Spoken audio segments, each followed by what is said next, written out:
교회 순서에 감사드립니다. 오늘은 히브리서 8장부터 14장까지 공부하겠습니다. 자, 우선 히브리서 8장 1절, 3절, 2절을 먼저 읽어볼게요. 히브리서 8장 1절, 3절을 먼저 읽어보겠습니다. 신의경 자매님, 한번 2절을 먼저 읽어주십시오. 8장이요? 네, 8장 1절하고 3절입니다.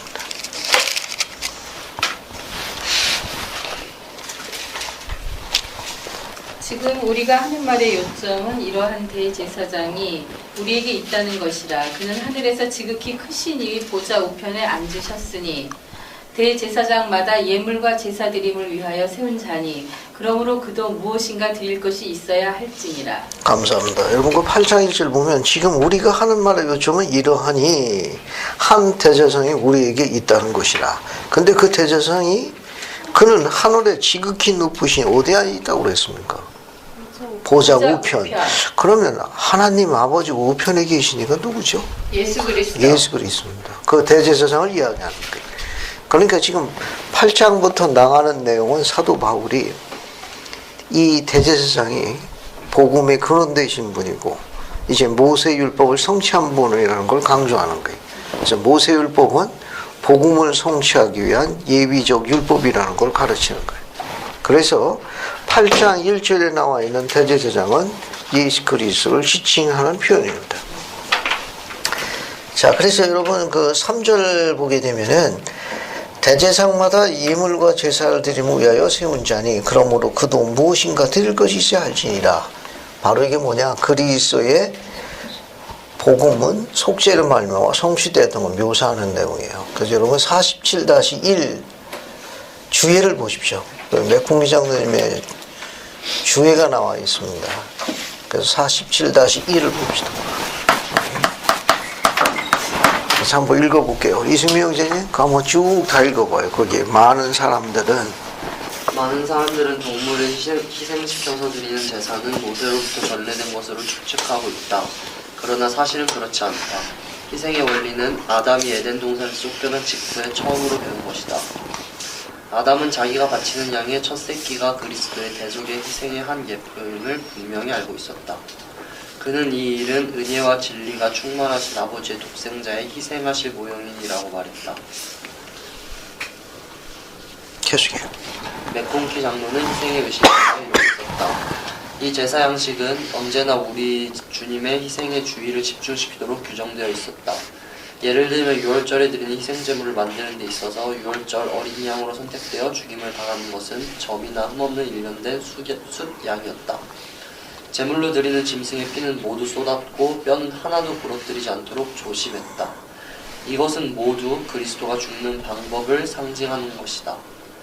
모세 시대에는 이 의식을 행함에 있어서 희생에 관한 세부적 항목이 율법에 많이 첨가되어 있었으나 제물을 다루는 기본 원리는 복음 그 자체의 의미이며 모세 이전부터 존재했고 모세를 통해 내린 지시는 많지 않았다. 감사합니다. 우선 여기 신약 시대는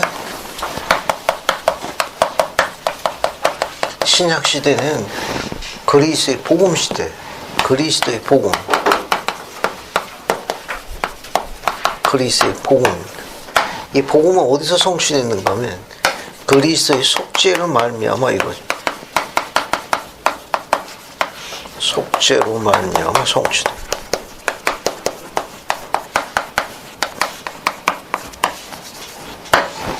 그래서 사도 바울은 이 그리스도가 가장 위대한 대제사장이라고 지금 언급한 거예요. 왜냐하면 고대의 대제사장들이 이 희생의식을 바친 거예요. 근데 그 수많은 고대의 대제사장 중에 가장 위대한 자는 누구냐?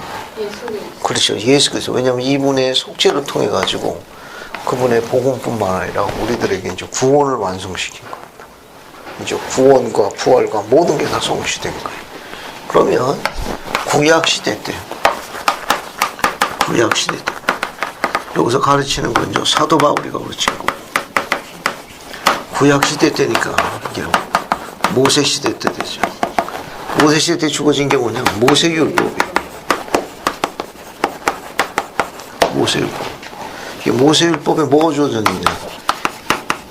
희생의식이 주어진 거예요. 희생의식. 모세율법 때. 그래서 희생의식이라는 건 희생 제물을 바치는 의식을 얘기해요. 바치는 방식에 주목할 필요성. 왜냐하면 모세율법은 그리스도의 속죄를 이루기 위한 예표입니다. 그래서 예표예요.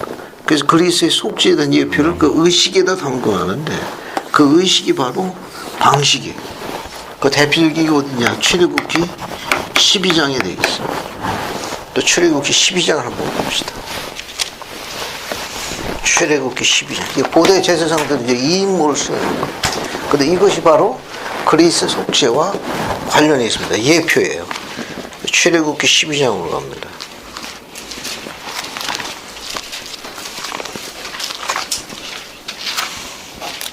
출애굽기 12장 봐요. 12장 5절 한번 봅시다. 5절.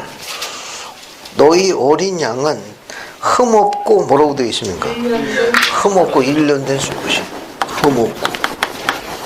흠없고 1년 된 수컷. 흠이 없어야 돼. 1년 된 수컷. 암컷은 안 되는 거. 오직 수컷만 돼요. 그 다음에 이제 7절 보면 그 피를 양을 먹을 집 어디에다 뿌리라고 그랬어요? 좌우 문설주와 인방. 문설주라는 거 기둥 이야기하는 거예요. 기둥. 인방은 여기 가운데 있는 거 인방이에요. 거기에다가 피를 뿌렸어요. 여기 문설주하고 인방에다가 피를 뿌렸어요. 피. 그리스도 속죄도 뭐가 갈려 있습니까? 피. 그죠? 네. 양을 바치는 거 아니에요? 흘리신 피. 그죠? 찢기신 살. 여기 흠없고 1년 된 수컷 양. 찢기신 살. 문설죄하는 피. 흘리신 피. 다 그리스도에 대한 상징. 그 다음에 또 어디를 보시는가 하면은 그 21절 보세요. 21절 보면은 6월절에 관련되어 있는 건데 모세가 이스라엘 모든 장로를 불러서 그들에게 이르되 너희는 나가서 너희 가족들 어린 양을 잡아 6월절 양을 잡으라. 그때 그 6월절 양은 아무 양이나 안 되고 뭐만 돼요? 흠없고 1년 된 수컷 양이고 우슬초 묶음을 22절에 가져다가 그릇에 담아 피에 좁혀서 그 피를 문인방과 좌우에 피를 뭐했습니까? 피를 뿌렸습니다. 거기에 풀을 뿌리고 아침까지 한 사람도 자기 문 밖에 나가지 말지니. 23절 여호와께서 애굽 사람들에게 재앙을 내리려고 지나갈 적에 패스할 적에 문 인방과 좌우 문설주의 피를 보시고 여호와께서 그 문을 어떻게 한 겁니까? 넘으시고 오버한 거예요. 패스 오버. 그 6월절이라는 건 담을 넘다는 뜻이에요. 담을 넘다. 6월절. 패스 오버. 넘어가다 그런 뜻이에요. 넘어가다. 피가 뿌려진 그 집은 패스 오버. 넘어가서 패스하는 거예요. 멸하는 자에게 너희 집에 들어서 너희를 치지 못하게 하실지라. 그렇게 되겠습니다.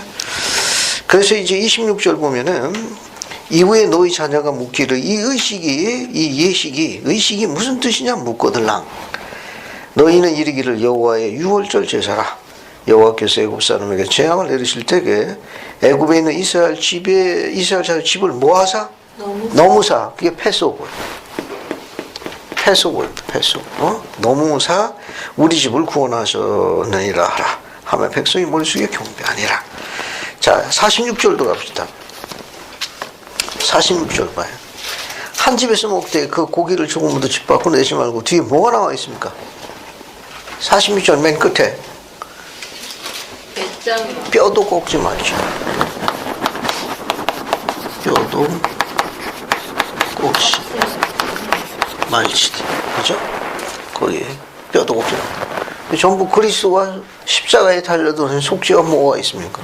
다 관련 있는 거예요. 예수님께서도 어떻습니까? 십자가에 달려들 때 피를 흘리셨지만 뼈를 부러뜨리지 않았잖아요, 병사가. 전부 그 예표입니다. 그러면 이처럼 모세율법하에 주어졌던 희생의식이 그럼 고대 구약 시기 모세 때 준 모세율법이냐?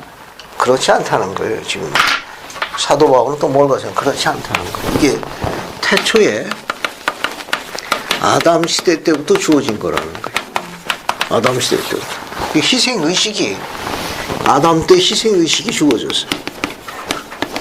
이게 주어졌는데 이게 복음이라는 거예요. 모세율법은 복음의 일부분이에요. 복음의 일부분. 복음의 일부분. 그러면 아담 때 주어진 게 어디 나오느냐? 유감스럽게 우리가 갖고 있는 성경에는 그 기록이 삭제됐어요. 어디만 나오냐면 모세서에 언급되어 있어요. 모세서 5장 7절에 보면 대표적으로 언급되어 있는 거예요. 그래서 모세서 5장 7절 봐요. 모세서 5장 7절 봅시다. 봤습니까? 모세서 5절부터 7절까지 이게 낫겠네. 우리 앞에 5절부터 7절까지 쭉 읽어봅시다. 정상호 영재님. 네. 모처럼 왔으니까 한번 읽어봐요. 그리고 주가 그들에게 그들의 하나님을 경배하고 그들의 양떼 첫 새끼를 주께 제물로 바치라 명하니 아담이 주의 계명 순종하더라. 여러 날 후에 주의 천사가 아담에게 나타나 이르되 어찌하여 너는 주께 희생을 드리느냐 한즉 아담이 그에게 이르되 나는 주께서 내게 명하신 것 외에는 알지 못하노라. 이에 천사가 말하여 이르되 이 일은 은혜와 진리가 충만하신 아버지의 독생자 희생하실 모형이니라. 감사합니다. 자, 아담에게 주어진 희생의식에 뭘 바치라고 되어 있습니까? 양떼. 양떼의 첫 새끼.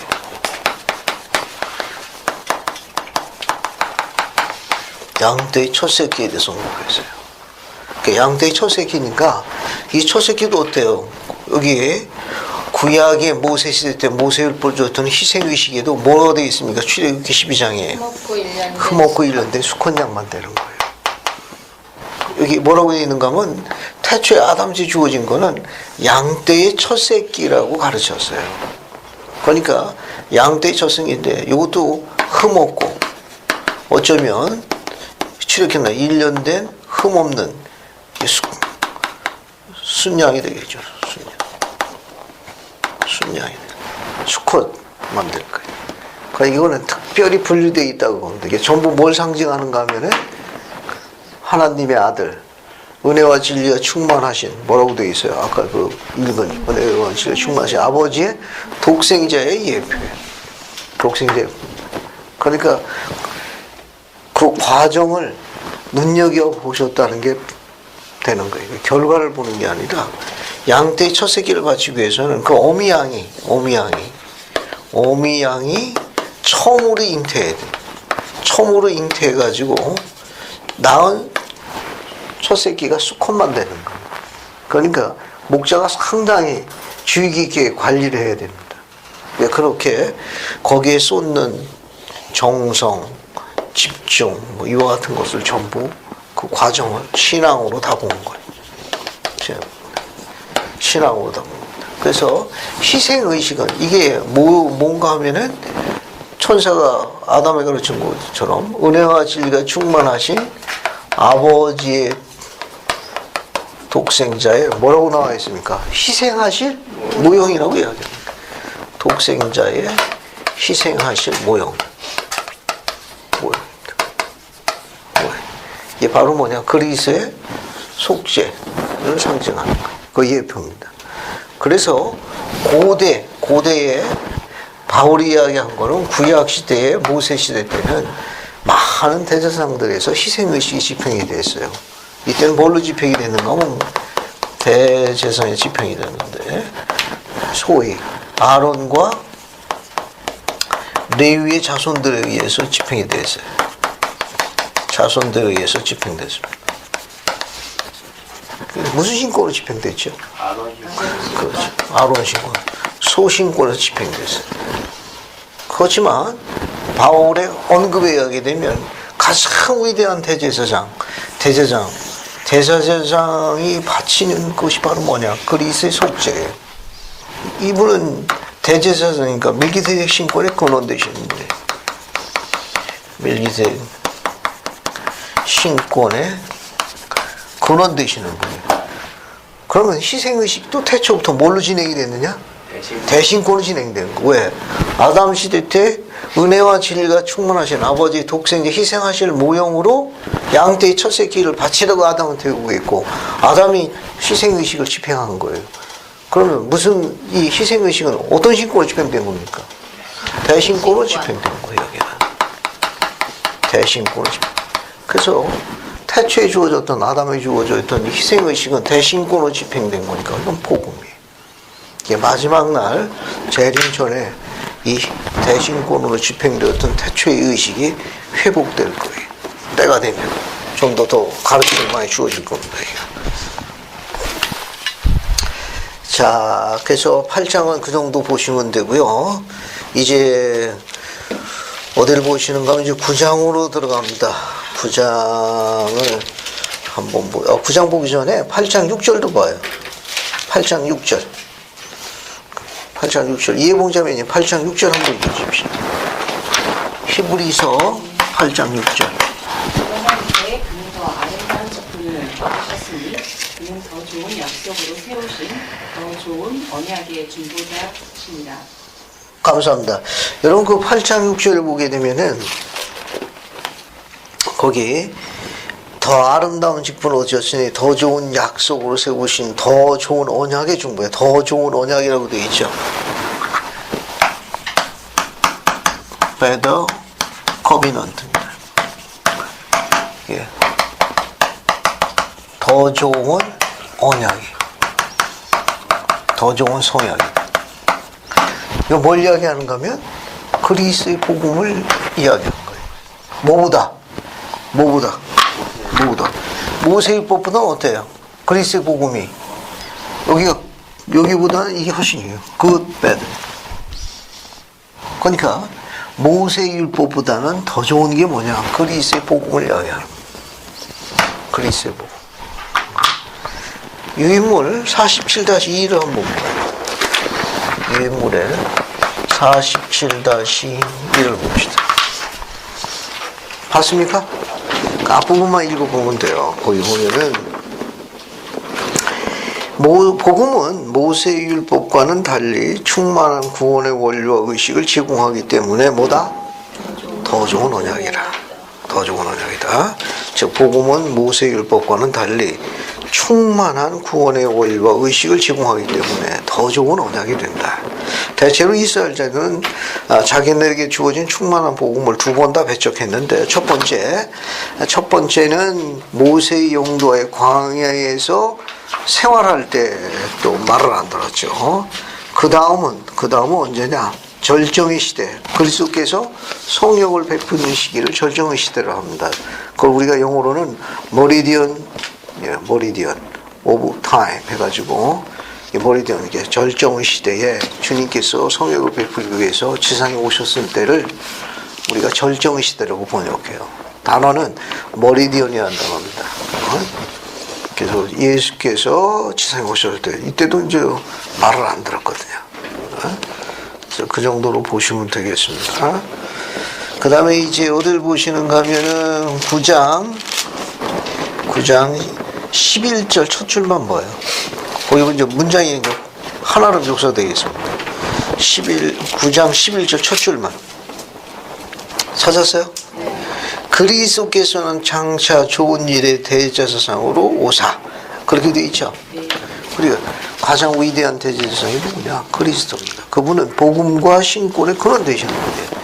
여기 이게 가장 위대한 대제사장이 누구냐? 그리스도입니다.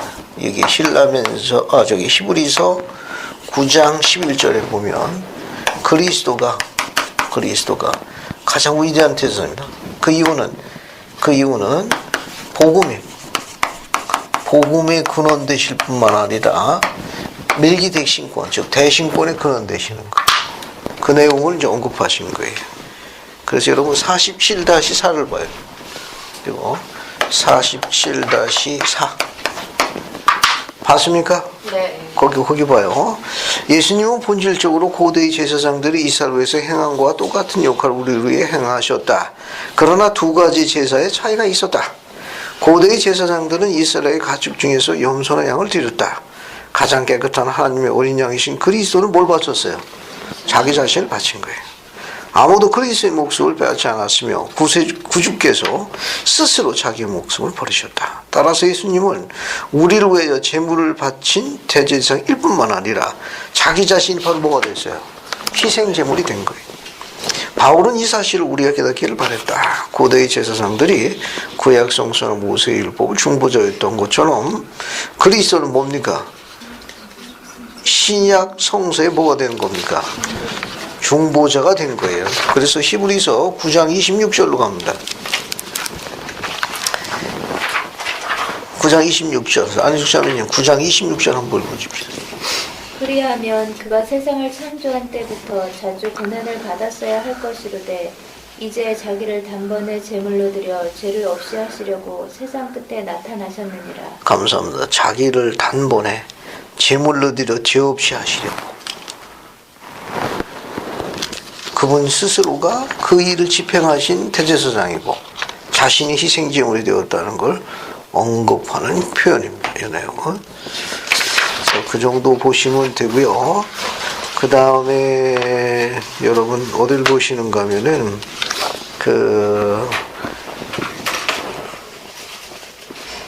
15절부터 17절까지 보십시오. 이것도 재미있는 내용입니다. 그래서 한번 읽어볼게요. 어수진 자매님이 15절부터 17절까지 한번 쭉 읽어봐요. 9장 15절부터 17절까지. 이로 말미암아 그는 새 언약의 중보자시니 이는 첫 언약의 때에 더마시에서 생명하려고 죽으사 부르심을 입은 자가 하였던 영원한 기업의 약속을 얻게 하려 하심이라. 유언은 유언한 자가 죽어야 되나니 유언은 그 사람이 죽은 후에야 유효한즉 유언한 자가 살아있는 동안에는 효력이 없느니라. 감사합니다. 여러분 거기 16절 보면 유언한 자가 뭐가 돼야 돼? 죽어야 돼. 17절 보면 유언은 그 사람이 죽은 후에야 효력이 발생한다네. 우리 주예를 보겠습니다. 주예를 보면 설명이 덧붙여져 있어요. 47-5를 봐. 찾았습니까? 자, 거기 보게 되면 법적으로 유언자는 사망 시에 분명한 뜻이나 유언을 남기는 사람이다. 그 뜻이나 유언은 유언자가 자기 재산의 처분을 확정한 문서이다. 복음에서는 유언이라는 말이 성약을 가리는 것으로 사용되었다. 예수님은 새로운 성약 혹은 약속의 중보자이시며 모세의 율법을 대신하기 온 복음의 중보자이시다. 다른 말로 하면 구원을 가져오기 위하여 그리스도는 돌아가셔야 했다. 구원의 약속 혹은 성약은 그리스도의 죽음을 통해 성취된 대속이기 때문에 유효하게 되었다. 그리스도는 유언자이시다. 어떤 유언자의 경우에도 그러하듯이 그의 은사도 그가 죽을 때까지는 상속받을 수 없다. 그리스도는 그런 구원이 이루어질 수 있기 위해서 죽었으며 그가 죽지 않았다면 인간에게 불멸의 영생을 줄 수 없었다. 그러니까 유언자 유언과 똑같다는 거예요. 뭐가? 그리스도의 속죄라는 거. 이건 꼭 돌아가셔야만 이게 효력이 발생하는 거예요. 살아있을 적에는 효력을 발생 안 하는 거예요. 바울이 유언은 죽어야만 효력이 발생하는 것 같다. 그래서 여기서 이야기하고 있는 유언은 그리스도의 복음, 그리스도의 성약과 같은 말이다. 그 왜? 그리스도가 돌아가셔야만 성취되거든. 그래서 그런 표현으로 쭉 보시면 되겠습니다. 이거는요. 자, 그 다음에 이제 어디를 보시는 거면은요, 쭉 넘어가시고, 그 다음에 이제 10장 어디를 보시는 거면은 35, 36절 봐요. 나머지는 쭉 읽어보시면 됩니다. 히브리서 10장 15, 16절 봤습니까? 35, 36절이 조금 전 35, 36절 찾았어요? 한번 읽어볼게요. 신의 경자매님. 그러므로 너희 담대함을 버리지 말라. 이것이 큰 상을 얻게 하느니라. 너희에게 인내가 필요함은 너희가 하나님의 뜻을 행한 후에 약속하신 것을 받기 위함이라. 감사합니다. 여러분 이 두 줄을 시간을 내서 한번 암송해 보시죠. 치매 예방 활동에 도움이 될 거예요. 한 4분 정도 드릴 테니까 암송을 한번 해보십시오. 암송을 한번 해보세요.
다 암송하셨습니까?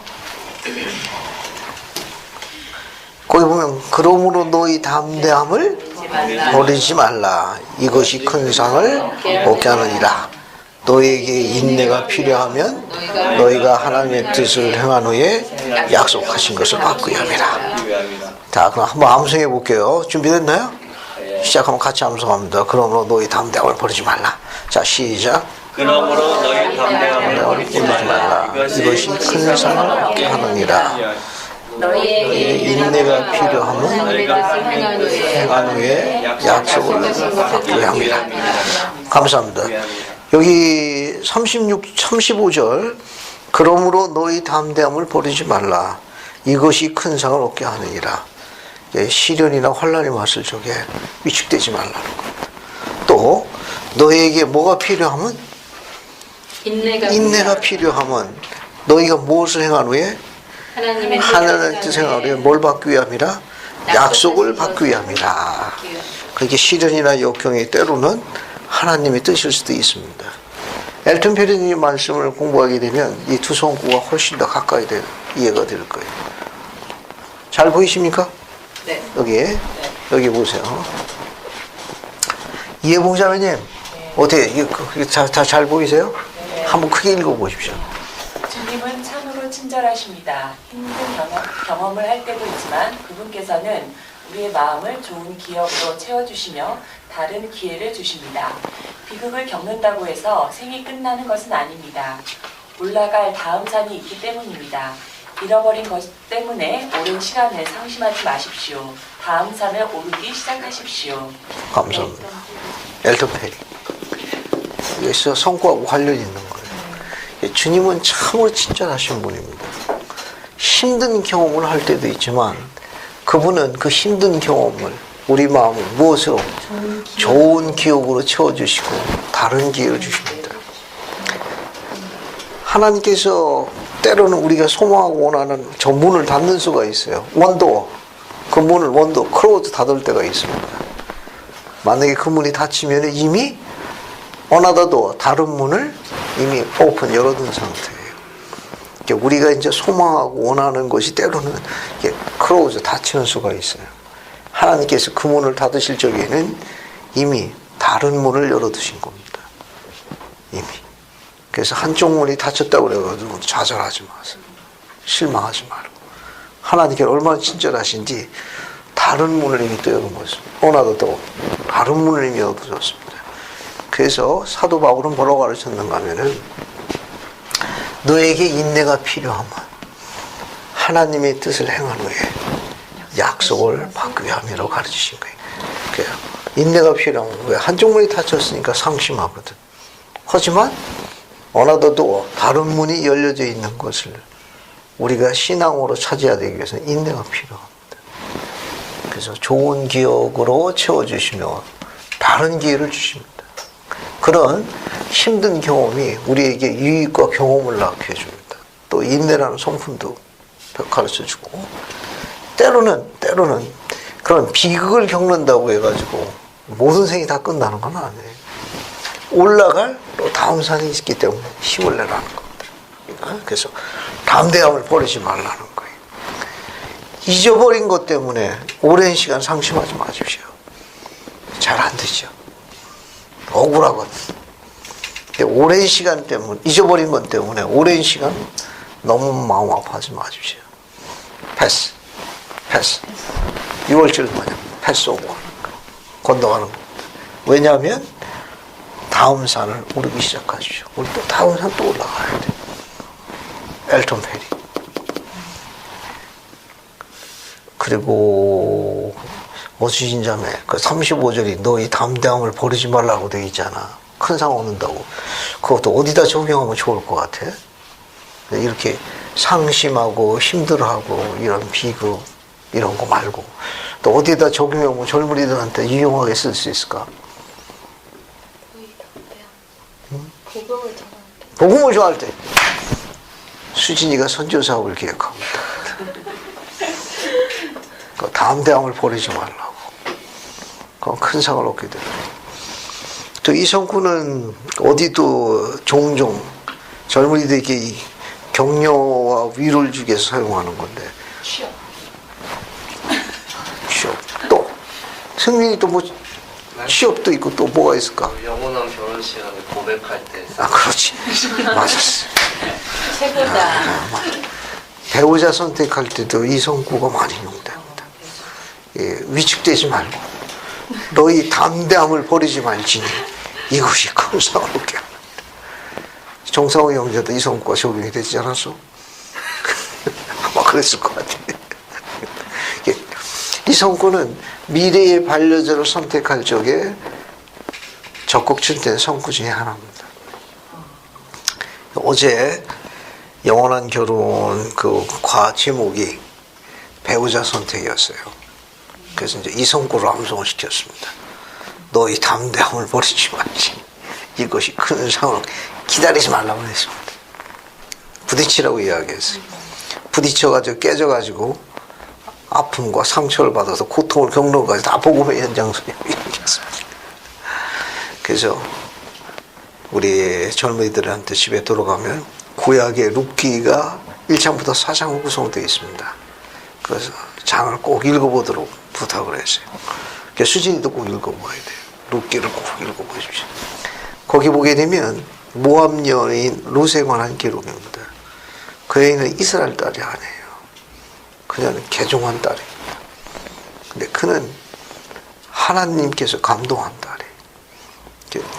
꼭 출신 성분이나 혈통이나 가문이 감동을 주는 건 아니에요. 우리에게 감동을 주는 거는 하나님을 위해서 자기 것을 희생한 사람. 이 룻은 수많은 이스라엘 딸들이 감히 못하는 것을 자기 걸 버렸습니다. 자기 모든 걸 버렸어요. 위대한 대제사장 그리스도는 고대의 모세시대의 대제사장들은 염소나 양을 바쳤어요. 근데 이분은 뭘 바쳤습니까? 자기 자신을 바친 거예요. 그래서 위대하다는 거예요. 우리가 언제 위대한 걸 적용하면 나는 못 버리는데 그걸 버리는 분이 있어. 그게 위대한 거예요. 우리가 부모를 어미를 특히 기억하는 거예요. 아버지는 그런 거 못 버리거든. 근데 어미는 그걸 희생하거든. 그게 따를 수밖에 없어.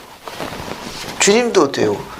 우리 남자들 같은 경우 목숨 하나니까 버리기 쉽나? 복잡하지. 마음이 굉장히 복잡해. 근데 이분은 어때요?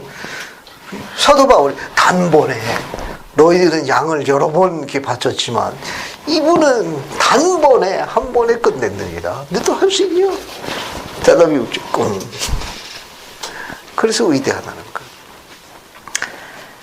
주님께서 성혈불 때 그렇게 가르친 거예요. 사람이 친구에서 목숨을 버리면 이보다 더 큰 사랑이 온다니.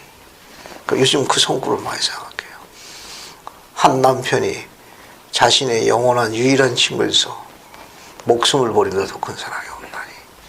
그러니까 요즘 그 성구가 마음에 아주 굉장히 많이 와닿았습니다. 그럼 어떻게 됩니까? 그 남편이 위대한 대제사장이 되는 거예요. 나머지는 주님께서 알아서 하실 일이라. 이거요. 근데 살아보니까 저기 목숨을 바치는 게 아니라 내쫓기던데. 그래요? 내쫓던데. 그렇군. 악한 사람들은 내쫓아요. 그래. 그 사람들은 포수인가 보네. 사냥하러 다니고 내쫓고 그러게. 정말이에요.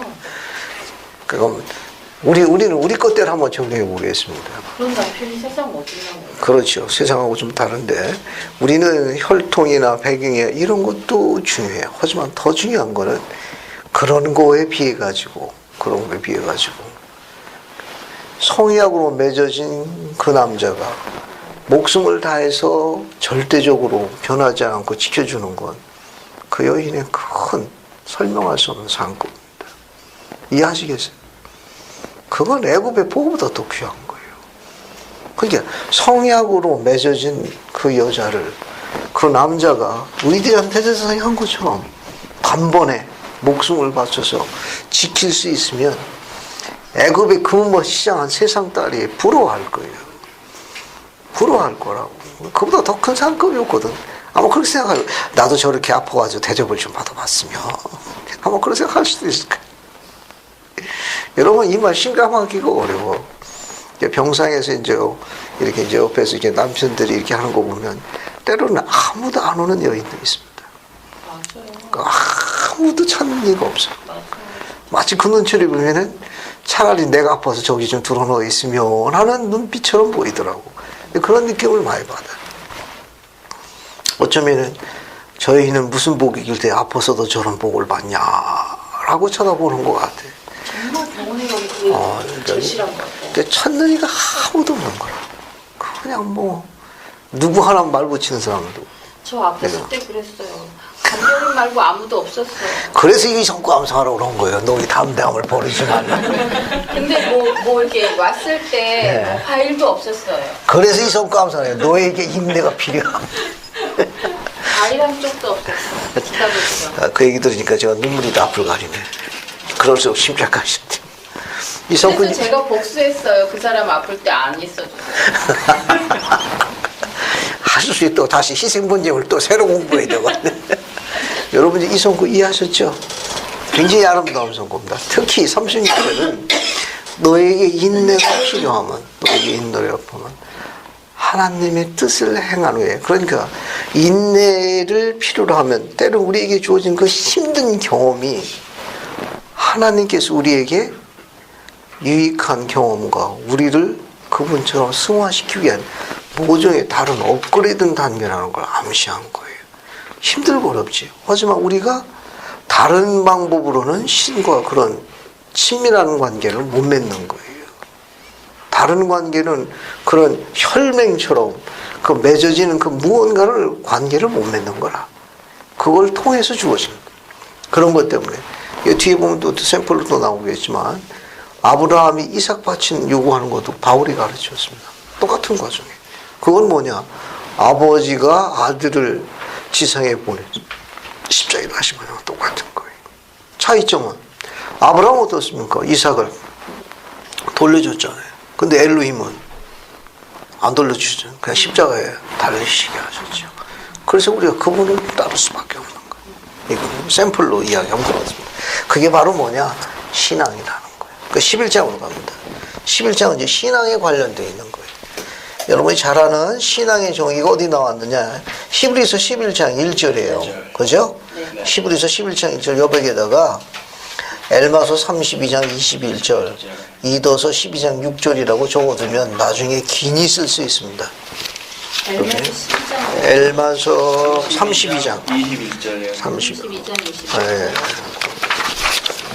거기 어디 보자. 여기 볼게요. 히브리서 11장 1절에 보면 엘마서 32장 21절이라고 쓰시고 그 다음에 이도서 12장 6절이에요. 우리 21절 이도서 12장 6절. 그래서 엘마서부터 한번 읽어볼게요. 그래서 엘마서 32장 21절을 정서여지 한 번 더 반복해 보세요. 또 이제 내가 신앙에 관하여 말한 것 같이 신앙이라 사물에 대해 완전한 지식을 갖는 것이 아니니라. 그러므로 만일 너희에게 신앙이 있으면 너희는 보이지 않는 참된 것들을 바라느니라. 감사합니다. 거기 보게 되면 신앙이란 사물에 대해 뭐라고 되어 있습니까? 완전한 지식을 그죠? 갖는 것이 아니다. 그렇죠. 그러니까 우리가 이야기하는 이 부분은 눈에 보이는 게 다가 아니라는 거예요. 눈에 보이지 않는 것이 있는데 그것도 실존한다는 거죠. 그러니까 눈에 보이는 것만 실존하는 게 아니라 눈에 보이지 않는 것 실존하니까 눈에 보이지 않는 실존하는 걸 바라보는 것 신앙이에요. 뒤에 보면 만일 너에게 신앙이 있으면 너희는 보이지 않는 참된 것들을 바라볼 것이라 라고 기록을 남겼습니다. 그러면 이도서로 가겠습니다. 이도서 12장 6절. 이승민 형제님 이도서 12장 6절 한번 읽어주십시오.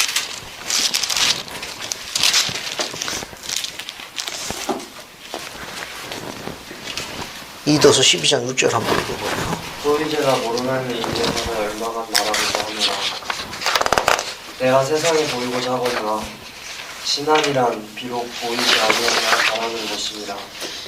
그러므로 너희는 보이지 않는다 하여 이를 논박하지 말지니 너희의 신앙이 시련을 겪기까지는 너희가 증거를 받지 못함이니라. 감사합니다. 거기 보게 되면 세 번째 줄에 신앙이란 비록 보이지는 아니하나 바라는 것이라. 그러므로 너희는 보이지 않는다 이를 논박하지 말지니 너희 신앙이 시련을 겪기까지는 너희가 증거를 받지 못하니라. 보이지 않는다 이를 논박하지 말라. 히브리서 11장 3절로 갑니다.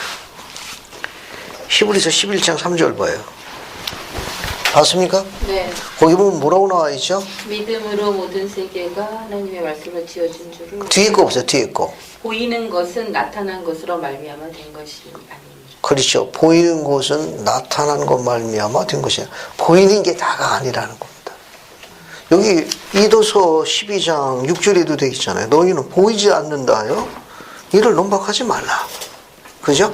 여러분 우리 유인물 자료에 보면 설명이 좀 덧붙여 있어요. 48-2를 갑시다. 히브리서 11장 3절 48-2 주해로 갈게요. 48-2 주해로 갑니다. 봤습니까? 거기 여기 보세요. 이 구절은 난해하고 애매한 것인가? 사실은 그렇지 않다. 바울은 단순하게 창조된 것들은 보이는 것으로 말미암아 만들어지지 않았다고 말하고 있을 따름이다. 즉, 이 지구와 그 위에 있는 모든 피조물은 인간의 권세나 자연이나 우주의 어떤 자발적인 힘에 의해서 만들어졌거나 만들어지지 않는다.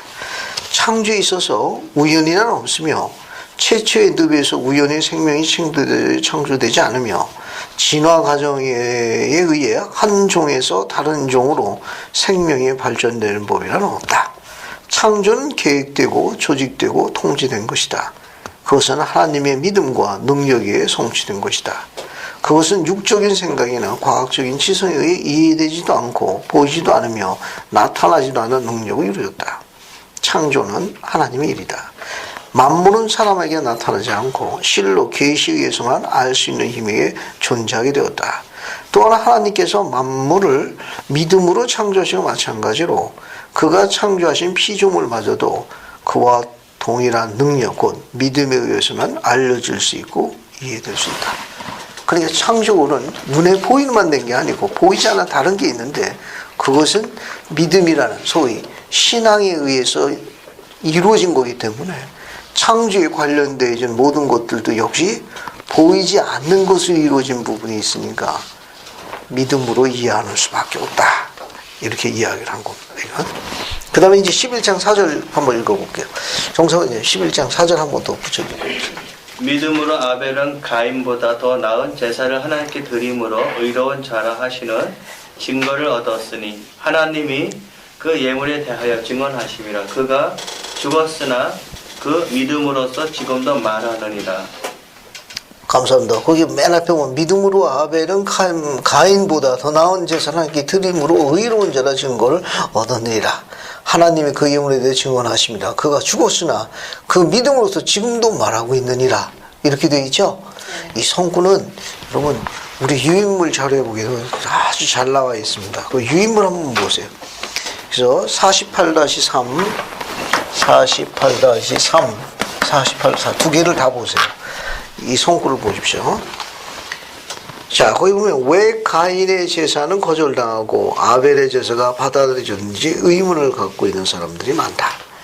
가인이 범한 죄는 어떤 성질일 것인가? 아벨이 주님의 명령을 받아 순종한 데 반하여 가인은 사탄의 명령을 받았다는 것이 그의 제물이 거절당하기 위해 전부일까?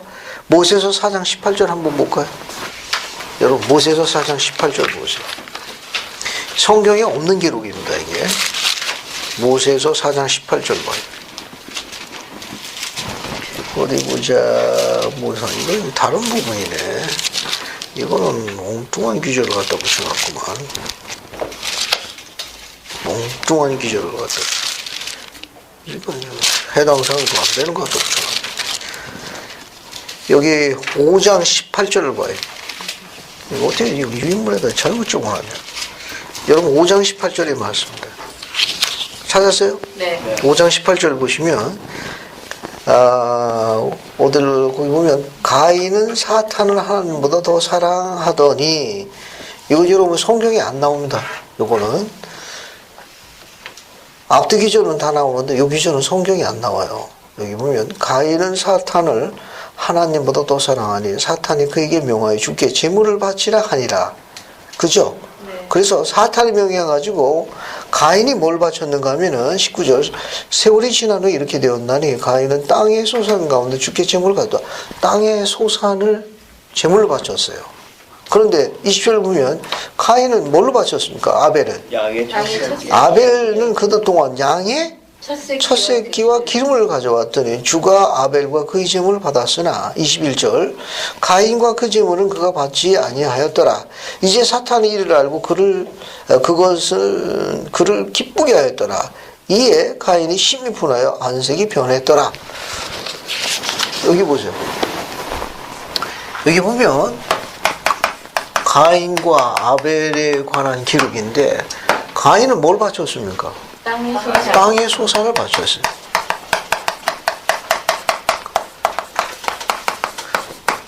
곡식이 될 거예요. 아벨은 양의 첫 새끼. 양떼의 첫 새끼를 바쳐서. 요 양떼의 첫 새끼는 아담 시대 주어진 희생인데 양떼의 첫 새끼는 뭘 상징하죠? 그리스도의 속죄사. 이것은 그리스도의 속죄를 상징하는 거예요. 그러니까 양떼의 첫 새끼를 바치는 것은 그리스도 믿는 신앙으로 간주됩니다. 다른 방법으로는 구원을 얻을 수 없습니다. 왜? 속죄만이 우리를 구원해 줄 수 있거든요. 그런데 땅에서 사는 뭡니까? 아무런 의미가 없는 거예요. 아무런 의미가 없는 거예요. 이거는 신앙을 행사하지 않은 거예요. 행사하지 않은 거예요. 왜? 신앙이란 눈에 보이지 않는 걸 바라는 신상이라고 했거든. 그러니까 가인은 눈에 보이는 것만 따랐고 아벨은 눈에 보이지 않는 앞으로 있을 일에 대한 걸 신앙으로 행사한 거예요. 그래서 아벨은 받아들였지만 가인 건 안 받아들였어요. 이거 누가 사주했습니까? 사탄이 사주. 왜? 그리스도 속죄는 자기를 망치게 하거든. 자기를 뒤엎어버리는 거예요. 근데 우리가 그 성경에는 그런 부분이 묘사가 안 돼 있어요. 그래서 여러분 유인문을 봅시다. 유인문을 거기 봐요. 모세서 5장 18절이 맞아요. 4장 18절. 이 속죄의 시장 또 찾았습니까? 선지자 최순에서 가르치며 이 속죄의 시장 또는 구속의 계획에 대한 신앙으로 아벨은 하나님께 희생제물을 바쳤고 그 제물은 연락되었는데 양의 첫 새끼였습니다. 가인도 땅의 소산을 제물로 드렸으나 연락되지 않았습니다. 그 까닭은 그가 신앙으로 제물을 바치지 않았고 신앙을 가질 수도 없었으며 하나님에게가 상반되는 그 자신의 신앙을 드러낼 수도 없었기 때문입니다. 인간의 속죄를 위해서는 하나님의 독생자의 피 흘리심이 있어야 합니다. 이것이 구속의 계획입니다. 피 흘림이 없이는 죄사함이 있을 수 없습니다. 희생이 하나님의 하나의 예표로 제정되었으며 그 예표를 통해서 인간은 하나님께 예비하신 위대한 희생을 판별할 수 있게 되었습니다. 이 예표에 어긋나는 희생을 들면서 신앙을 드러낼 수 없습니다. 왜냐하면 구속이 그런 방법으로 오지 않을 뿐더러 구속의 권서도 그런 순서로 주어지지 않기 때문입니다. 따라서 가인은 신앙을 가질 수 없었으며 신앙으로 이루어지지 않은 건 무엇이든지 뭐다? 죄입니다. 선지자 조셉입니다. 그리고 11장 4절 맨 끝에 줄 봐요. 맨 끝에 줄 보면 저가 죽었으나 아벨이 죽었으나 그 믿음으로서 지금도 뭐하고 있다? 말하고 있다. 무슨 뜻 같습니까? 여러분 유인문을 주에 48-4를 봐요. 찾았습니까? 네. 거기 보시면은 어떻게 그가 말을 합니까? 그는 자신에게 부여된 신권을 영화롭게 하였고 의로운 자의 죽음을 맛보았으며 죽은 자로부터 자기 몸을 받아 하나님의 천사가 돼 그의 경륜의 열쇠를 아직까지 쥐고 있습니다. 그리고 바울을 위로하기 위해 하늘로부터 내려왔으며 하늘의 비밀을 그에게 알려주었습니다. 이 말이 사실과 어긋난 것이라면 바울이 어떻게 아벨에 대해 그처럼 잘할 수 있었으며 죽은 후 아벨이 말한다는 거 어떻게 그처럼 명백하게 언급할 수 있겠습니까?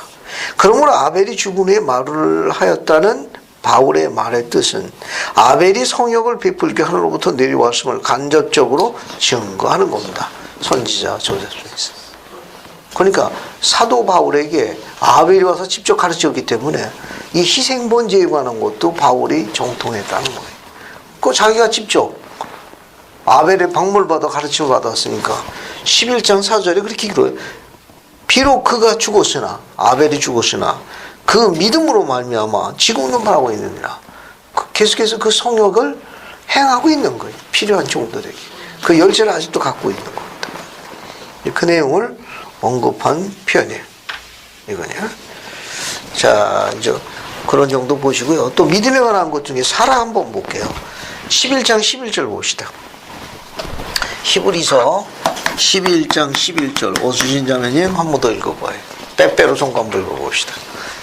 히브리서에 나오는 빼빼로 성관부 읽어봐요. 믿음으로 사라 자신도 나이가 많아 단산하였으나 잉태할 수 있는 힘을 얻었으니 이는 약속하신 이를 믿으신 줄 알았습니다. 감사합니다. 여러분 로마서 4장 19절에서 20절까지 갈게요. 로마서 4장 19절부터 21절까지 갑시다. 로마서로 가요. 로마서 앞에 갑시다. 거기 사라의 믿음을 칭찬하는 내용이 나옵니다. 로마서 4장 19절부터 21절까지 해서 안희숙 자매님 한번 쭉 읽어보세요. 그가 100세나 되어 자기 몸이 죽은 것 같고 사라의 태가 죽은 것 같음을 알고도 믿음이 약하여지지 아니하고 믿음이 없어 하나님의 약속을 의심하지 않고 믿음으로 견고하여져서 하나님께 영광을 돌리며 약속하신 그것을 또한 능히 이루실 줄을 확신하였으니. 감사합니다. 여기 보면 그가 100세나 되어, 이 100세 된 사람이 누구예요? 아브라함입니다. 아브라함이 100세가 되어가지고 자기 몸이 죽었다는 건 뭐냐면은 자녀를 낳을 수 있는 상태가 안 된 거예요. 사라도 어때요? 사라도. 그렇죠.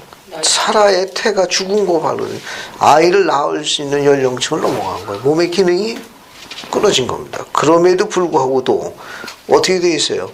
믿음이 약해지지 아니하고 또 믿음이 없어 하나님의 약속 의심하지 아니하고 뒤에 보면 뭐라고 되어 있습니까? 믿음에 견고해져서 하나님께 영광을 돌리며 약속하신 것을 능히 이루실 줄 알았다. 이건 아브라함도 어땠습니까? 오히려 날로 그 믿음이 강성해진 거예요. 날로 조금도 지치질 않았습니다. 자, 100세가 되어서도 하나님이 약속하신 것을 조금도 의심하지 않았어요. 자, 그럼 우리는 다른 기록을 하나 좀 살펴보겠습니다. 베드로전서 3장 6절 한번 볼게요. 베드로전서 3장 6절. 이건 아브라함에 관한 거고. 그다음에죠. 베드로전서 3장 6절. 사라에 관한 것도 공부. 찾았습니까? 한번 읽어볼게요. 이해공자매님, 베드로전서 3장 6절 부탁합니다. 380쪽.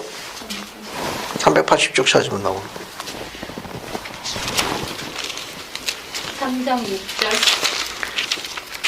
6절이요?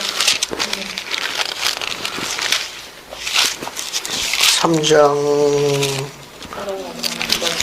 찾았습니까? 이해공자매님? 380쪽 찾아봐요. 이건 또 개정령은 또 다르냐? 어디 나와요? 380쪽 맞네. 저희는 3장 6절이 379쪽. 아, 379쪽이네. 네, 379. 379쪽 찾아봐요. 구약 맞죠? 뒤쪽으로 신약. 신약. 베드로전서. 아니, 이걸 왜 구약으로 갑니까? 침착하게. 뒤로 가요, 뒤로. 신약전서에 379쪽 봐요. 그럴 수 있습니다. 379쪽 찾아가지고 6절 한번 읽어보세요.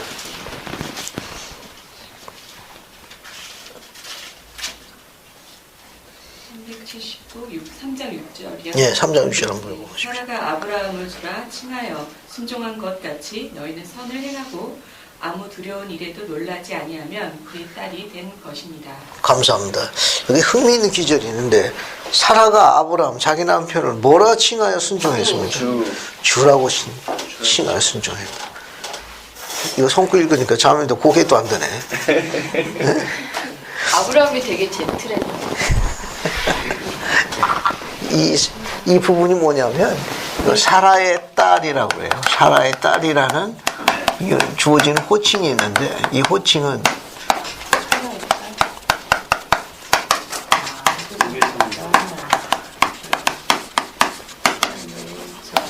전통이 여러분들은 사라의 딸의 후손입니다. 왜냐하면 지금 이 일련의 이런 성과는 뭐냐면은 여기 보세요. 아브라함 나이 100세에 사라 나이 몇 세에 90에 낳은 아들이 누굽니까? 이삭 아니야. 저를 보세요. 또 난다는 보장이 있습니까? 없잖아요. 근데 어느 날 갑자기 아브라함이 번제 드린다고 데리고 간다고 이제 가정해 볼 경우에 그 여러분 선뜻 동의하겠습니까? 어때요? 선뜻 동의하겠어요? 쉽지 않은 거예요. 물론 자세한 내막은 언급이 안 돼 있지만 예를 들어가지고 만약에 그 아들을 번제물로 드리려고 가는 데 대한 그런 어떤 통보를 했든 안 했든 간에 지금 아내에게 이야기를 했느냐 안 했느냐가 중요한 게 아니에요. 뭐 사전에 승인을 받았냐 동의를 구했냐 협의했냐 그 문제 중요한 게 아니라 아브라함이 이삭을 데리고 간 거는 번제 드리려고 희생 제물로 데려온 거 아닌가. 갔다가도 혼자 오면 어떻게 되는 거야. 이미 끝난 거구만. 그렇다 하더라도 사라의 믿음이 어땠어요? 아브라함이 하는 일을 믿은 거예요. 조금도 뭐라고 기록했는가 하면 기록에 뭐라고 되어 있어요. 너희가 손을 행하고도 아무 두려운 일에 놀라지 아니하므로. 사라의 믿음이 어느 정도인지 어떻게 좀 자로 잴 수 있겠습니까? 대단한 여인이에요. 그거보다도 교수님 남편이 의로웠기 때문에 가능하지 않을까요? 물론 그렇겠죠. 신앙, 그렇죠. 신앙도 물론. 신앙인데 만약에 신앙이 강한데도 남편이 의롭지 않았다. 맞습니다. 아브라함이 하나님의 남자에다 추호도 의심을 하는 거예요. 추호도. 심지어 자신이 90에 낳은 그 아들조차도. 근데 정말 아무리 사랑하는 남편을 보고 주라 그랬을까요? 주라 치가요 했으니까 주님 이렇게 했을까요 남편 보고? 그거는 집에 가서 좀 연구를 좀 해보시죠. 계시를 좀 받아주죠. 저기 이제 오늘 저녁에 기도할 때 물어보십시오. 저 오늘 히브리서 공부했는데 남편을 뭐라고 불렀나요?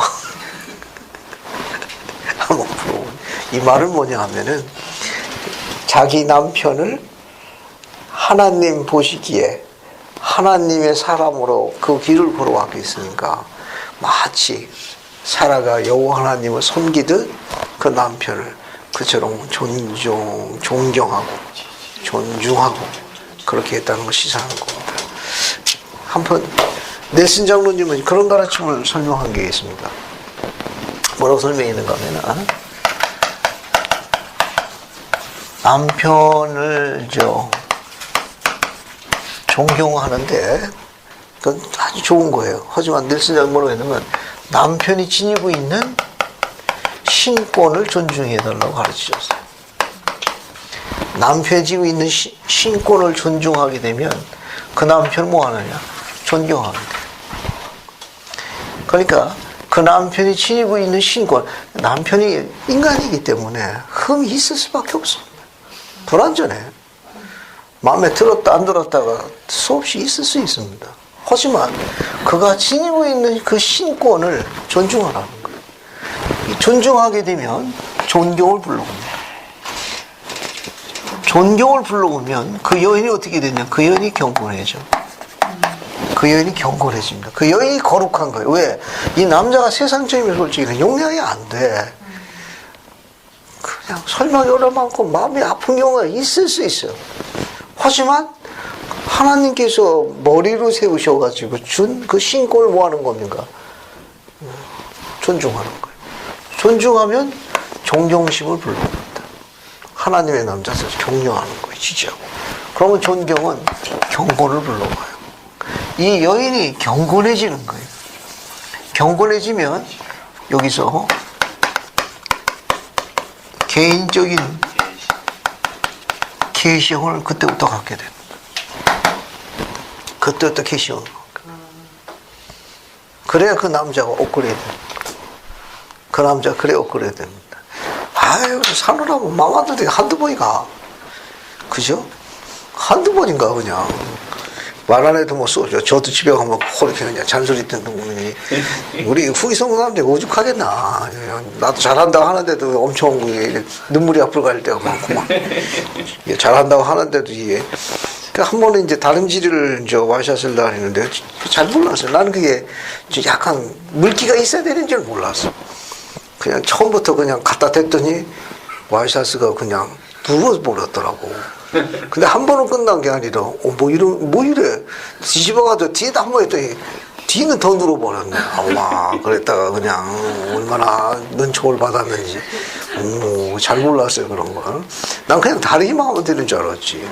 온도 조절을 안 하셔서 그래요.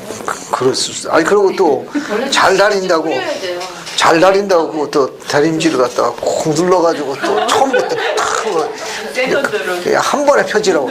그랬더니 안 떨어지더구만. 이거 딱 붙어가지고. 아, 이게 뭐야, 이거.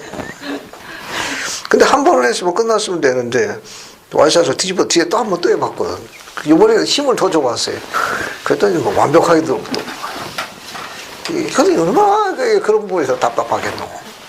하지만 그 방면에서는 그렇다지만 그 지니고 있는 신권에 대한 속성에 대해서 존중하라는 거예요. 존중하면 존경심이 불러옵니다. 그 존경심이 쌓이게 되면 그 여인이 경건해지는 거예요. 그 여인이 경건해집니다. 경건해지면 남편의 음성을 통해서 계시형을 들을 수 있는 축복이 됩니다. 그만큼 격려하는 거예요. 도와줄 수 있습니다. 업그레이드 시킬 수 있어. 잘한다 하면 더 잘하거든. 자꾸 현실적인 그런 묘미를 맛볼 수 있는 걸 닐슨 장로님이 가르치신 거예요. 이제 실제 상황은 잘 안 되지만 그래도 담대함을 버리지 말지. 이게 큰 상관없는 거고 인내가 필요하다고 그랬으니까 한번 시도를 한번 해보십시오. 자, 이제 또 히브리서 뒷부분을 좀 들어가 봅시다. 11장 그 정도 보시고요. 그 다음에 17절 또 보세요. 히브리서 11장 17절. 봤습니까? 네. 거기 보면 이거 정성원님 읽는 게 낫겠다. 17절 한번 읽어봐요. 아브라함은 시험을 받을 때에 믿음으로 이삭을 드렸으니 그는 약속들을 받은 자로되 그 외아들을 드렸느니라. 감사합니다. 아브라함은 시험을 받을 때 믿음으로 누굴 드렸습니까? 이삭을 드렸다고 되어 있죠. 여러분 이것도 우리 유인물 자료에 아마 어디 나올 거예요. 이게 48-8을 한번 볼까요? 이것도 재미있습니다. 이거 한번 읽고 넘어갈게요. 48-8 주예를 보세요. 주예. 봤습니까? 네. 거기 보시면은 전 역사를 통하여 약 4,000년 전에 신앙신 깊은 아브라함이 하나님의 명령에 의해서 그의 독자인 이삭을 죽이려고 이제 번제 드리려고 모리아 산에서 칼을 쳐들었을 것보다 더 괴로워진 것은 별로 없을 것이다.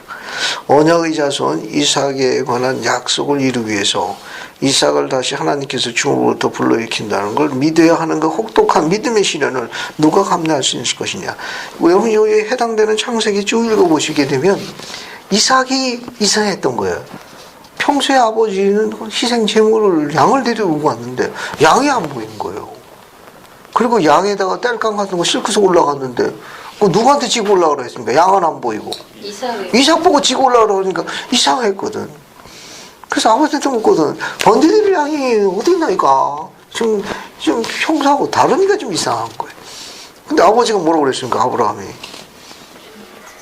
그건 너, 바로 너야. 그렇게 얘기 안 했잖아. 이게 경전 기절을 보기에는 흥미있는 겁니다. 평소에 하는 대로 하는 게 좋은 거예요. 평소에 하지 않느냐 하게 되면 뭔가 일이 벌어진 거예요. 그게 이상한 거예요. 그냥 평소대로 해야 돼요. 근데 평소에 하던 행위에서 다른 행동하게 되면 이건 짚고 넘어가야 합니다. 뭔가 일을 저지르는 거. 근데 평소에 아버지 하나하고 다른 거라 지금. 그래서 물어본 거예요.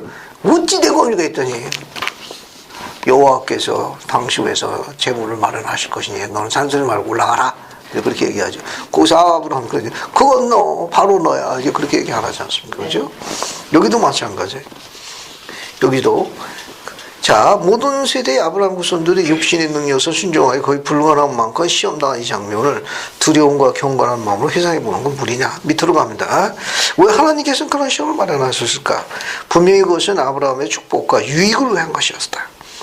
시험이 혹독할수록 그것을 통과한 다음에 오는 보상은 더욱 큰 것이다. 그러므로 아브라함은 그의 모든 것을 제단에 올려놓고는 지금 그가 받은 승에 대한 자신이 합당하다는 걸 증명한 것이다. 그리고 그가 하나님의 명령에 순종하자마자 그 자신과 후손 후에 예비된 영광과 영의 거룩한 증거를 받았다. 그죠? 자, 그 다음 밑에 거 아브라함의 믿음을 시험하라는 거에 이런 명령을 하신 또 하나의 또 이유는 앞으로 있을 그리스의 대속을 예시하기 위해서였다. 아브라함의 희생은 하나님과 그의 독생자 예표였다. 또 그런 의미도 있습니다. 그러니까 이 말은 다른 것으로는 하나님과 개인적인 친밀한 걸 맞을 수 있는 이런 특별한 관계가 형성이 안 돼요. 안 됩니다. 또 하나는 뭐냐? 아브라함이 엘로힘의 예표였고 이삭은 그분의 독생자 예수 그리스도의 예표였어요. 그게 큰 축복이야. 그런데 당사자는 그거를 닫혀져 있었기 때문에 너무너무 혹독한 시험이었지.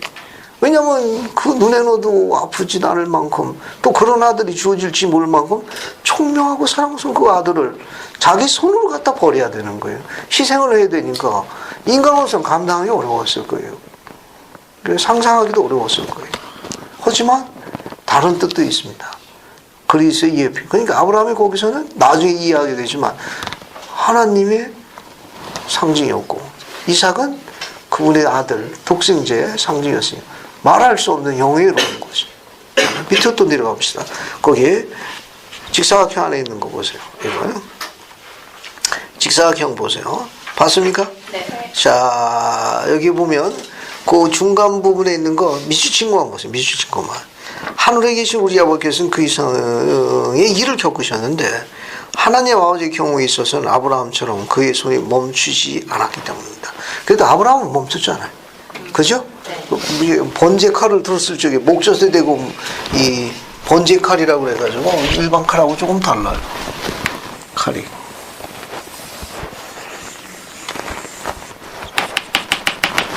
이렇게 생겨가지고 목젖에 대고 끊는 거예요. 단칼이 끊겨야 됩니다. 고통 안 받게. 근데 그 칼을 어때요? 자신의 아들 이삭의 목젖에 대고 칼적이에요. 됐다. 그것을 충분하다. 아무 짓도 나에게 하지 마라. 내가 다시 너한테 그런 일 안 시키마. 대단한 아버지지만 아들도 어때요? 아들도 대단해. 그리고 이거 우리 아들들한테 설명했더니 우리 아들들 작은 자제님 것이 아니 계시는 아빠가 받아서 아빠가 올라가지 왜 내가 올라가? 듣고 보니 그러네. 그리고 또 아브라함의 나이가 이미 100세가 넘었고 이삭은 혈기왕성한 젊은이였습니다. 도망갈 수도 있고 거꾸로 아빠를 묶어놓고 재단에 올려올 수 있을 건데 아브라함이 가정의 방을 잘한 것 같아요. 밤낮으로 잘했을 것 같아요. 네. 이삭이 어때? 이삭도 알지만 도망가지 않아. 재단에 내려오지 않고 재단에 스스로 올라갔습니다. 재단에 스스로 올라간 아들이. 그런 아들이 어디서? 네. 그러니까 그리스와 예표예요.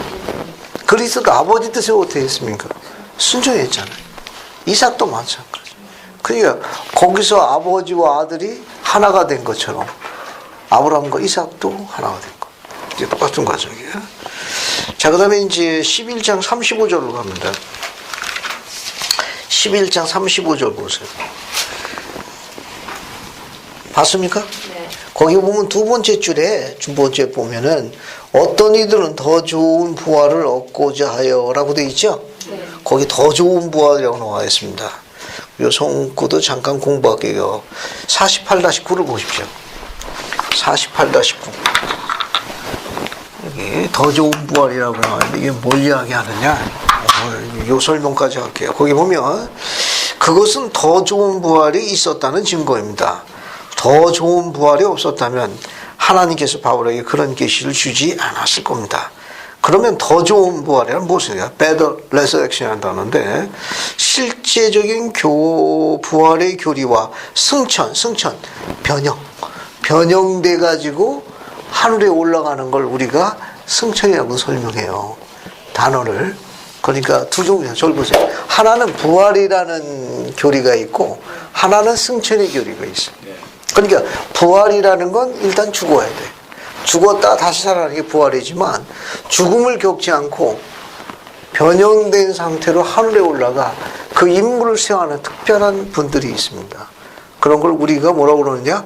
변형된 존재라고 그래요. 네. 변형된. 이게 변형이라는 뜻은 거룩한 상태로 일시적으로 있는 상태도 있고 그 거룩한 상태가 그 임무를 수행하는 동안에 죽음이나 이런 것에서 제한받지 않도록 그렇죠? 그런 특별한 변형된 상태로 오랫동안 지속되는 변형된 존재들이 있어요. 그 상태를 우리가 승천이라고도 설명하기도 합니다. 그러니까 승천보다도 더 좋은 게 뭐예요? 부활이라는 거예요. 그러니까 승천된 존재보다도 더 좋은 부활은 의로운 부활에 들어가는 거예요. 지금 그 설명을 하고 있는 내용입니다. 이거는. 그래서 실제적인 부활의 교리와 승천은 서로 구분됩니다. 승천은 육체의 고통과 고난을 수반하지 않는 대신 그 위대한 휴식과 영광에 들어가기 전에 성스러운 봉사와 수고를 지속하게 됩니다. 그런데 변형있는 존재들 왜 변형되느냐? 그들에게 수여되는 임무가 있습니다. 그 임무를 수행하기 위해서 어떻게 됩니까? 계속해서 변형된 존재에서 머물고 있어야 돼요. 이거는. 즉 그거보다는 더 좋은 것이 있으니 그게 바로 부활이다. 이렇게 설명하고 있는 내용입니다. 그래서 여러분 그 정도 보시면 되겠네요. 그래서 여러분 뒤에 경전 안내서에서 변형 한번 찾아보세요. 뒤에 경전 안내서 뒤에서 한번 찾아봅니다. 뒤에서 찾아봅니다. 변형 한번 찾아보죠. 변형. 이게 쪽에 나옵니까, 이게? 97. 아니, 어디 봅시다, 이게. 97 변형. 97의 변형된 존재. 97, 거기 나오네. 아이고, 이 내용이 많다. 앞에 보자, 앞에. 앞에 변형. 여기 영문이 달라요. 이건 트랜스피규레이션이라고 합니다. 네. 그죠? 네. 하늘의 존재의 임재와 영광을 감당할 수 있도록 일시적으로 모습과 본질이 변화된, 즉 보다 높은 영적 수준으로 올려진 사람들의 상태를 변형이라고 그래요. 대표적인 게 뭐가 있는가 하면은 그리스의 변형이 있죠. 그죠? 이거 마태복음 16장에 나오는 겁니다. 베드로, 야고보, 요한은 주가 그들 앞에서 영광스레 변형된 걸 보았다. 또 베드로, 야고보도 변형되어 있습니다. 이게 일시적으로 거룩한 상태로 올려지는 상태를 이야기해요. 그다음에 건너뛰고 밑에 보면은 조셉 스미스는 변형의사에서 베드로, 야고보, 요한 또한 변형되었다고 가르쳤다. 거기 나오네, 그죠? 네. 예수님께서 변형된 상태로 계셨기 때문에 요 세자들도 거룩한 상태로 변형됐습니다. 그들은 미래의 영광 상태, 지금보다는 이거는 복천년의 상태를 본 거예요. 미래의 영광된 그 지구 모습은 복천년의 상태를 이야기하고 겁니다. 그들은 두 변형된 존재, 누굴 봤어요? 모세와 엘리야를 받고 아버지 음성을 들었다. 그러니까 모세와 엘리야도 죽음을 겪지 않고 어떻게 됐습니까? 승천한 존재예요. 그것을 우리가 변형된 존재라고 묘사합니다. 됐죠? 네. 자, 그 정도 보시고 옆에 가세요. 옆에 오른쪽 맨 밑에 보면 뭐라고 나오니까 변형된 존재라고 나오죠? 네. 그 영문이 translated being입니다. 그 변형은 transfiguration이고 승천한 존재들의 변형된 존재라고 쓸 경우는 영어 단어가 달라요. translated라고 해요. translated라고 해요. 단어가 조금 달라요. 요거는 변형된 존재라고 그래요. 밑에 보면 불면의 부활 때까지 고통이나 사망을 경험하지 않도록 뭐한 사람들? 변화된 사람들이에요. 변화된 사람들. 이게 변형된 존재입니다. 이걸. 그게 밑에 보면 누가 있어요? 에녹이 있고 또 밑에 누가 나옵니까? 모세 나오고 뒤로 넘어가요. 뒤에 가면 또 누가 있습니까? 엘리야 나오고 중간 보면 밑에 나가면 또 누가 있습니까? 요한. 사랑받던 자 요한도 있네. 그 다음에 에녹과 그의 형제들 나오고, 그죠? 이게 다 뭐 어떤 사람들입니까? 아, 또 중간부에 또 있다, 여기. 거기 뭐 누가 나옵니까? 여러분 중간 보면 그 엘리야 중간 밑에 보면은 삼리 28장 38절 해가지고 그들이 죽음을 맛보지 않도록 그들의 변화가 이루어진 니파인 세자자도 있잖아요. 네. 그죠? 다 어떤 존재입니까? 변형된 존재라고 해요. 변형된 존재. 그래서 앞에 보세요. 이 사람들이 이렇게 변형된 존재로 올라가 있는 것을 우리가 변형된 존재라고 설명하기도 하고 때로는 승천이라는 말로 쓰기도 합니다. 변화된 교리라고는 어감이 잘 안 맞아요. 뜻이. 변화는 이제 일시적인 걸 이야기하는 거고 그러니까 변형된 존재가 그 상태로 임무를 오랫동안 하는 거예요. 경전에서 또 다른 의미로 승천이라는 뜻도 씁니다. 그러니까 승천은 하늘로 올라가다는 뜻도 있지만 변형된 존재들의 임무가 지속되는 것도 승천의 교리라고 설명할 수 있다는 거. 됐죠? 이게 변화라는 단어보다는 오히려 승천에서 변형된 존재가 있다는 의미가 훨씬 더 가깝게 사용될 수 있습니다. 약간 교리적으로 좀 어렵지만 그런 부분까지 이해하십시오. 다음 주에는 그 뒷부분 정리하고 야고보서도 들어갈게요. 예수 그리스도로 갑니다. 아멘. 아멘.